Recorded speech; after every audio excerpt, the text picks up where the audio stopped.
Welcome to the National Women's Fitness Academy podcast. We're here to talk about women's health, female hormones, body image, and all things health and fitness.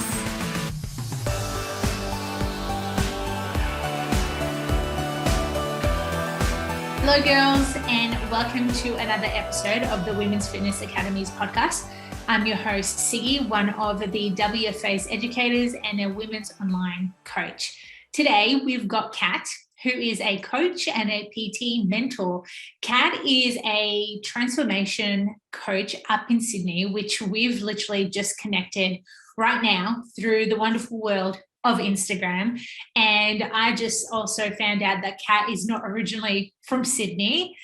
She's actually Italian. But before I continue talking about Cat and her wonderful work, I'm going to give her the microphone and let her speak a little bit about herself. Let us know who she is, what she's been doing, and what inspired her to become a PT in the fitness industry.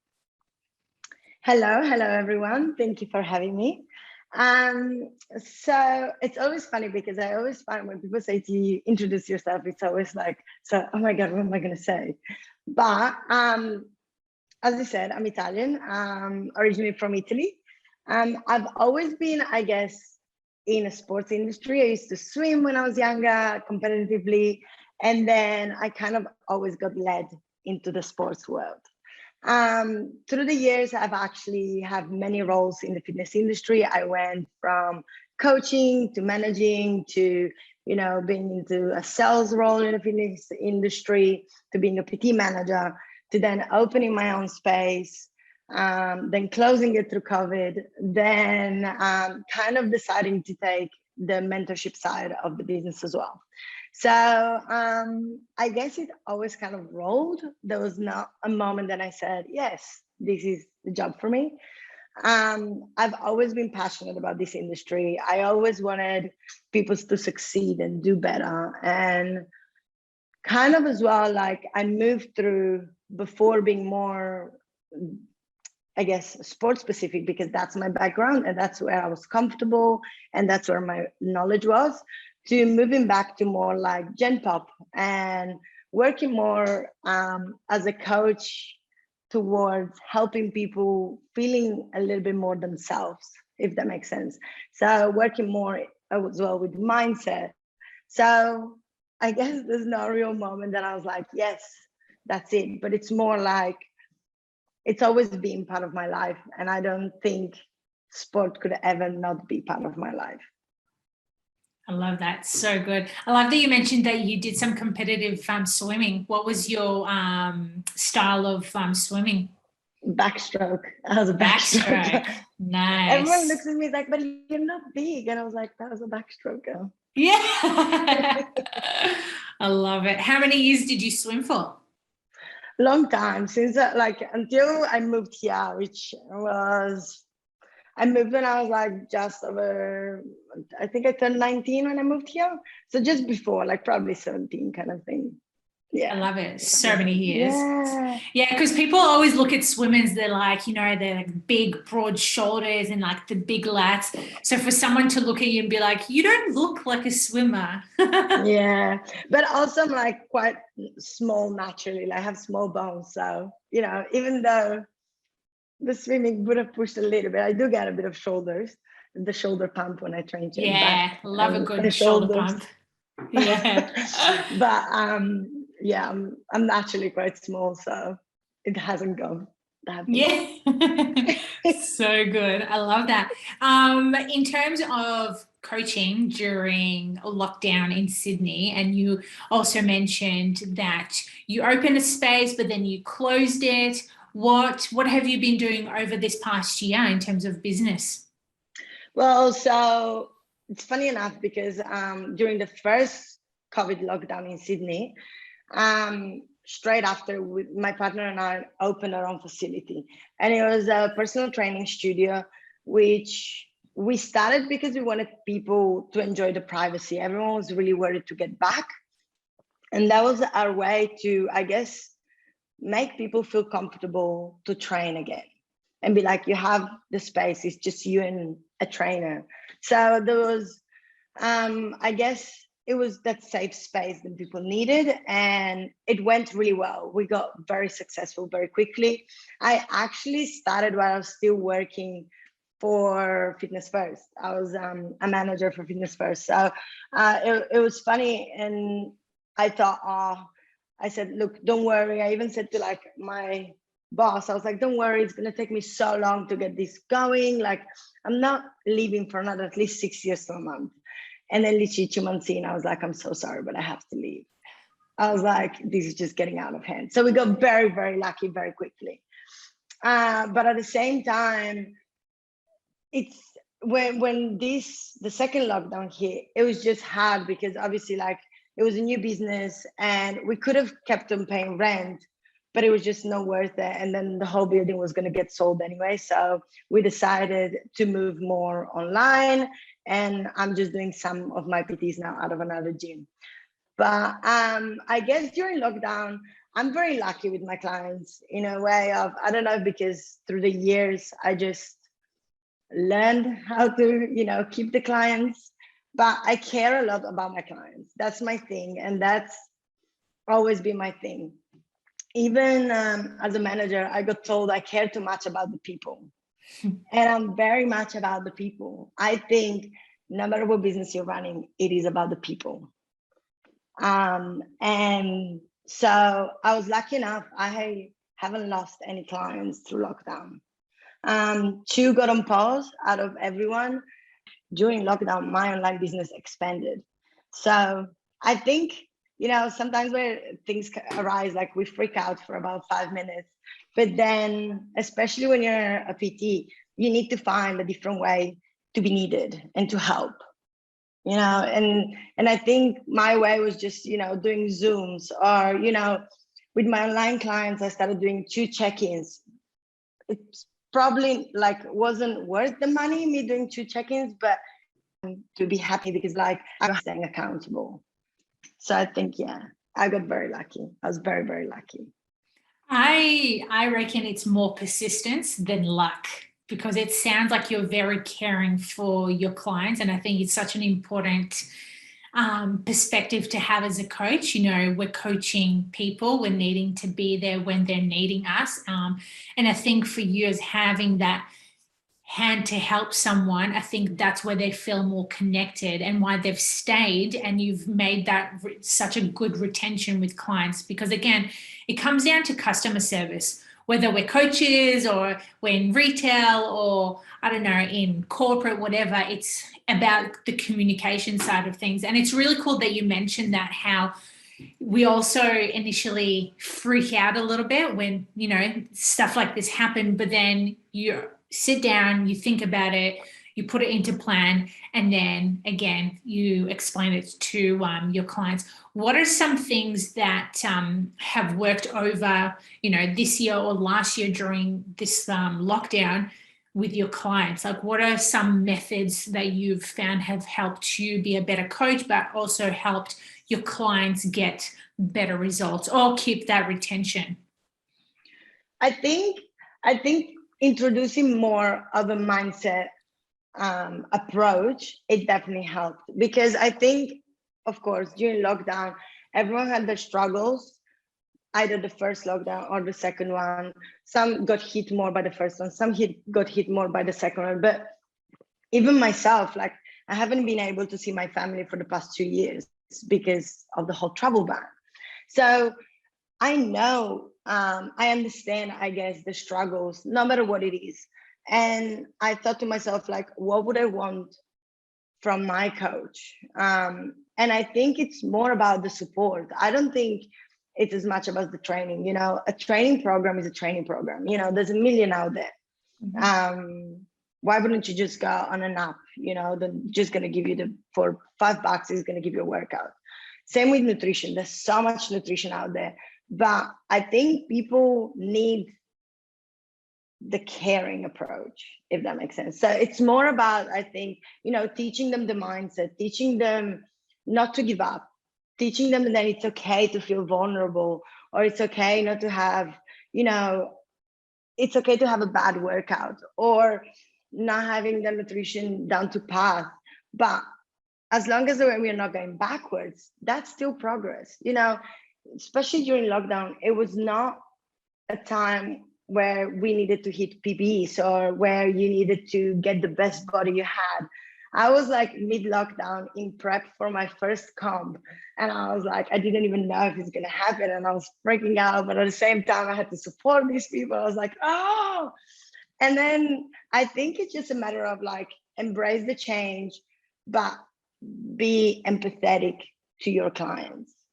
Empathy will take you a long way.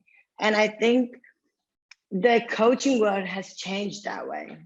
Even the people I mentor, I always tell them, remember about last time you had a great customer experience. You're not going to remember the average one. You're not going to remember the okay one.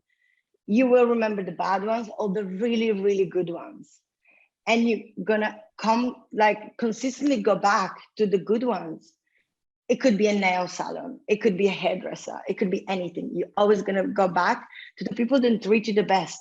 They might not be the best yet, but you know, especially when you're a beginner PT, I guess, you might not be the best in the industry, but if you care about your clients, they'll stay.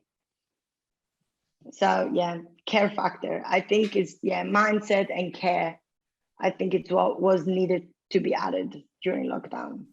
I love it. Such an important aspect, especially around the mindset side of things that you mentioned. And empathy comes a very long way. I remember when I first started coaching, I probably wasn't really empathetic, to be honest. I was probably one of like those hardcore coaches that would just tell clients to like get over it and get shit done. Yeah, so was you. Yeah, okay. I was the same. I was a sports coach. I was like, go. Yeah, just do it. Yeah, exactly. Have your cry, have your tears, get back to me tomorrow. Let's get it. But I truly believe it might also be an age thing. As we get older, we become more wiser, we are more self-aware around our behaviors. And then we're also, as coaches, we're always wanting to reach for more personal development. And a mindset is a really big part of coaching, you know, how the psychology around your behaviors, around your clients' behaviors, and empathy is one of them. So being empathetic around your clients, making them to understand that, hey, you're living in a really shit situation right now. Let's, you know, push that away, but let's focus on what you can do at the moment. So I think that's awesome that you've implemented more of the mindset stuff of things, because during this time, I think it's a very important way for all clients to start training more effectively by being more self-aware of their behaviors, which is amazing. What are some stuff that you've implemented for like the mindset side of things? I started first to test the water, I guess, with conversations, because, you know, it can be scary, especially when I was their coach and I never, I guess, pushed this kind of way of doing things. So, you know, you start with a coach and they have their way of doing things and you're used to that. And then suddenly there's a shift or a change and you're like, whoa, what's happening? Why is this happening? So I guess it was a slow burn. It was, you know, me asking them, hey, how are you? You know, like, you know, how can I help you? How can I be better? Like, you know, how would an extra check-in work better? And they're like, yeah. And then obviously the more they talk to you, the more they open up. I always say like being a coach is a little bit being a psychologist as well. But at the same time, then slowly I'm lucky enough because I use an app called PT Hub and it's fully personalized. And part of this app is now having habits in there and you can create your habits. So I started adding mindset things, just like as simple as write down 5 affirmations, you know, go for a walk, take 5 minutes of your time to do any kind of self-care, go for a coffee, sit down and just breathe for 5 minutes. It's the little things that I think that makes the change. And it's probably started for me because as last year I started my prep, I started journaling again. I started meditating. I started writing affirmations, and I saw how much of an impact had on my mindset and on my mental health, that I think being able to explain to my clients how to use those tools, it really helped them. Yeah, having it more firsthand, I truly believe that once you do it, you're able to experiment yourself, but then place it onto your clients and be like, hey, this is actually working. I've been doing it. Give it a go. And I really love that you mentioned how it's more about the little things. Yes, like, training is a big factor. Nutrition is a big factor as well. But if we're not aware of our behaviors and our patterns of, how we speak to ourselves or to people or in general, it's going to be really challenging to overcome it. And I find meditation is amazing. Meditation is so good. The breathing work, it's something that just, you feel very centered. And once people realize what an impact it has on you, they're like, oh my God, this is amazing. And it's hard at the start, like I have people then say to me like about even just affirmation, because I start small. I just go, just 5 affirmations, just write them down. You don't even have to read them out, just write it down. And everyone goes, I feel a bit dumb. It doesn't work. And then I'm like, repeat it to yourself, or do it every day. It doesn't matter if it doesn't work. It costs you 2 minutes of your time, but what if it does work? And one great way that I started thinking it is, so I have quite a few moms in my client base, which is really funny, because I'm not very maternal, but it's very funny. But it's very funny because I started researching a lot more about women, and I started like paying more attention to myself. And I guess before I was all about like men, women, I just train people, why do we have to diversify?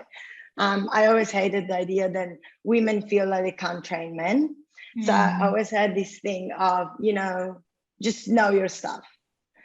But doing more and more research, it pushed me into, looking a lot more into mom's life and how they do things.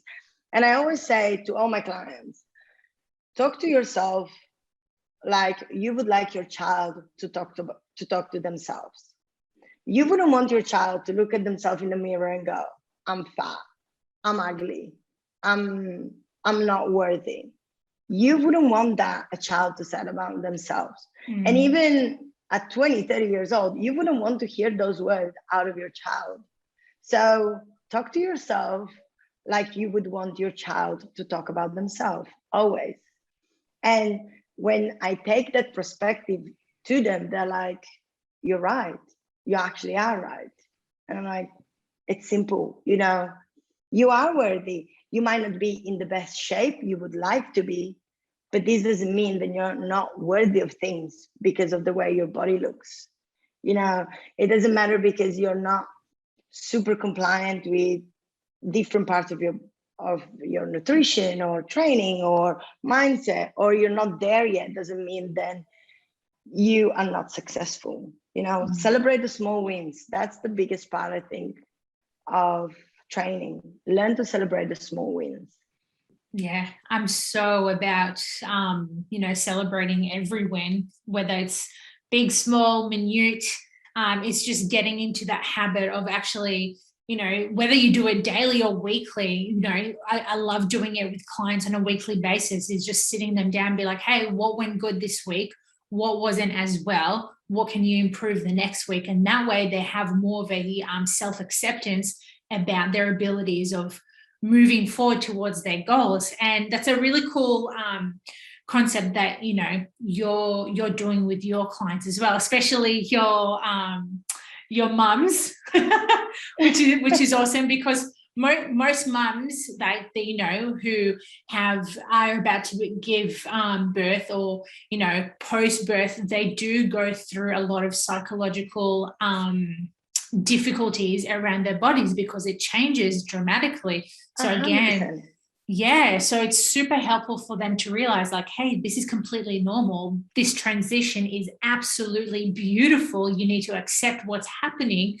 Let's do X, Y, and Z. So I really think that's a cool way of going about things. And I really hope our listeners are writing notes as they're going through this to, have a better understanding that, hey, you can let your clients celebrate whatever is important for them, for them not to misguide of what's been going right or wrong, in terms of like staying on track around that. So let's say you have a client, like you mentioned before, you had a client who was doing like affirmations and they felt a little bit stupid around it, or they weren't tracking their wins. How would you help them to stay track on that? I guess so with my clients, I have a check-in form they have to fill out every week, and it's quite detailed, and it goes through training, nutrition, and as well as mindset and other stuff they want to talk about. But I guess for me, and that's why for me check-ins are so important even with them, it's because it tells me where they're at mentally, in a way of, we all go through phases. I have super compliant people, and then I have people that go really high up, really high, like really low down, or just people that are happy to like be that happy medium. You never have a straight line.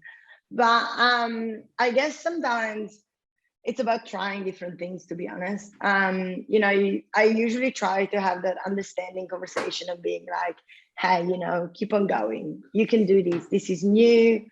I know it's a different approach. It can be very daunting because, it hits in the face. When you need to write down things about yourself that you love or something like that. You're like, what do I love about myself?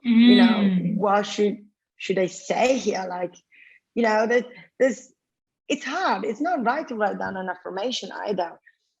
So I guess my first go is usually try it. Just give it a go. And then sometimes, you just have to have, after a few weeks, a bit of a more slap in the face conversation, being like, you're here for a change. Like, you knew what you were signing up for. I usually explain everything during my consultation. I explain to them that it's a full-on approach. It's not just training, it's not just nutrition, it's everything. It's it's scary. It's a very scary time because you're changing everything. You're accepting things that you didn't even know they were there to be accepted. So it's more of a, let's do this together. Let's trust each other and let's do this together. And I'm here to guide you. And it's okay not to feel 100% all the time, but let's do it. I always say you need to be stronger than your excuses. It's so easy to just go, it wasn't meant for me. And I'm like, sure, but wasn't meant for me. It might have not been meant for you then and there. Keep trying. You haven't failed until you stop trying. So just keep on going. Eventually you'll get there. Some people have it faster, some people have it slower. Everyone, there are times where like people look at me and go, I bet it's easy for you. And I'm like, no, I work my bottom off. I never skip a session. There's times that I want to eat chocolate cake and I'm on prep and I'm like, I set myself a specific goal. If we're working on a more flexible approach, which is what I usually do with my clients, is we have set some stuff for you to succeed. Just follow them. Do you always like it? Probably not. But the more you do it, the more it's going to become a habit. And it's funny because I just had a conversation with one of my clients a few weeks ago, and she had a free meal, a meal where, date night is her free meal. She cooks wherever she wants. Not the usual, usually I just give them ingredients and they make up their own stuff. But one night a week, she just, has anything.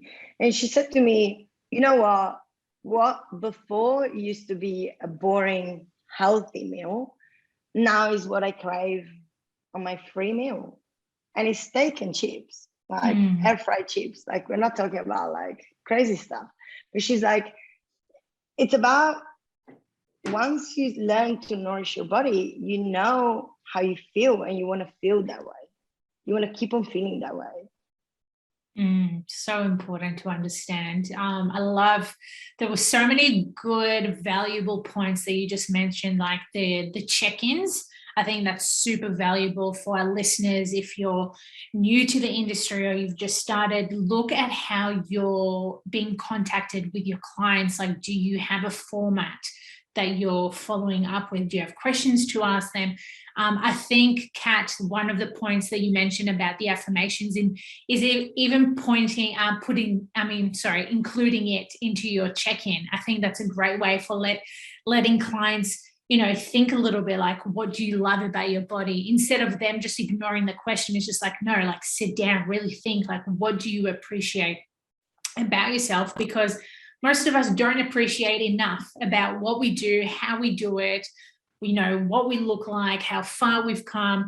And that comes down to compliance as well, which is the second point that you mentioned, is like placing in those little habits that, for the short term, I guess, frustration, whatever that is, it will end up being more of a long-term gain, because you'll see the results eventually and you'll be like, oh, wow, like, I started a month ago and it was like so hard for me to, like, let's say, I don't know, track your food or train 4 times at the gym through it. And it's like super easy. So I think that's a great point for clients, well, for our listeners, to have a better understanding of, how is it that they can help their clients be more appreciative of the process, instead of just them, necessarily not doing well in one session and then just like giving up straight away.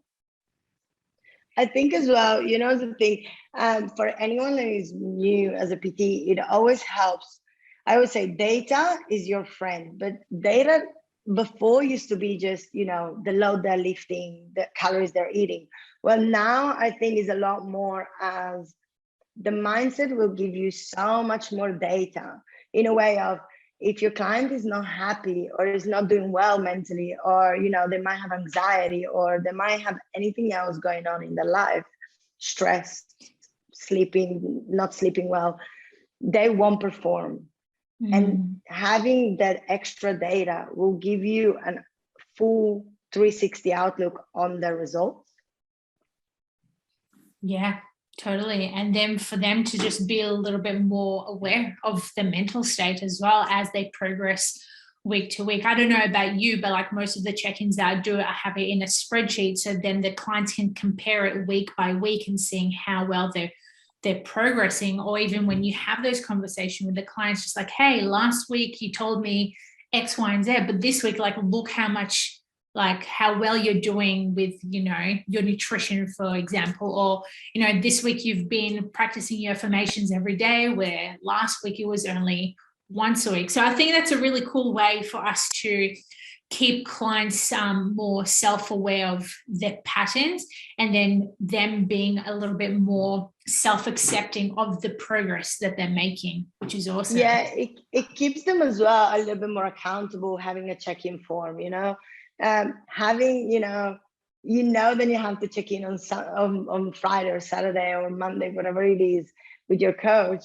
You are more aware, because I see that with my own coach. I'm like, shit, I need to do it right. I don't want to be behind. I'm competitive. I don't want to be worse than last week. Or, and one of the biggest thing is be honest. Be always honest with your clients. Don't fake it. Never fake it. If you as a trainer are having a hard week, be honest with your clients and be like, hey, I'm having a hard week. I might not be able to be there for you as much I've been the week before. I think that, honesty is a big one as well for me. Honesty is huge. And I think honesty is a very valuable, what's the word I'm looking for, attribute for all of us to have as a coach, not just as a coach, to be honest, as a human being, like just being honest and being real. And I think that's a really cool point that you mentioned, because our clients are with us for a reason, not because we have a training program and a nutrition plan. They're here because they like us. They see something within us that they can connect. So the more real we are with them, the more real they can be with us. And that's how you build more of a rapport. And you know what? That's how you're very successful in what you're doing right now, because you've built that community around honesty. I think, thank you, first of all. But I think as well, like, it's probably when we started, I guess it was all about smashing the client. The more the client was smashed, the better results, like, we thought we're going to have. We didn't think about the consequences of like injuries or, they wouldn't recover. And we're like, no, just smash the client. I think through the years, luckily, just like technique has changed, has improved.